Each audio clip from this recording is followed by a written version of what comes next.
Maa kohal lendab tuhandeid eri osapooltele kuuluvaid satelliite, lisaks ka kõiksugu kosmoseprügi. Kõigil oma trajektoor. Juba mitu aastakümmet on kosmoseteadlased hoiatanud, et liiklus Maa orbiidil on läinud liiga tihedaks. Kokkupõrkeoht on kõrge ja suureneb iga uue tehiskaaslase lisandumisega. 2009. aasta veebruaris põrkasid Maa orbiidil kokku satelliidid Iridium 33 ja Cosmos 2251. Kokkupõrge oleks toimumata jäänud, kui andmed kahe satelliidi trajektooridest oleks olnud täpsed.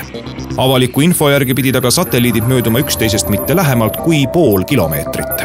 Paljud orbiiti kasutavad osapooled ei ole valmis jagama infot oma satelliitide liikumise kohta, kes turva, kes poliitilistel kaalutlustel.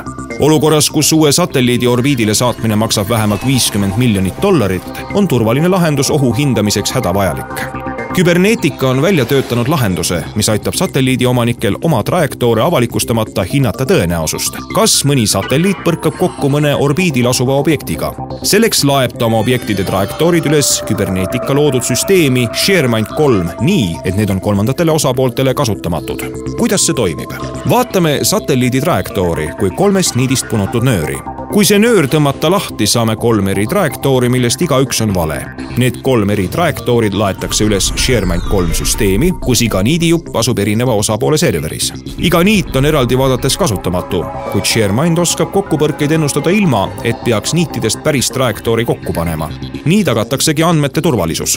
Kui süsteem avastab ohu, teavitab ta ohus olevate objektide omanikke ning annab juhtnöörid, mida kokkupõrke vältimiseks teha.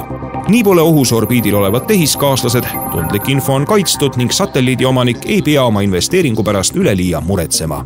ShareMind lahendab ka teiste eluvaldkondade muresid. Meditsiinis saab analüüsida haiguseid inimeste privaatsust rikkumata. Ettevõtete vaheline koostöö on hõlpsam, kuna ärisaladused on kaitstud ning riik saab uurida oma investeeringute sihipärast kasutust ilma inimeste eraelu häirimata. Analüüs austades privaatsust. ShareMind.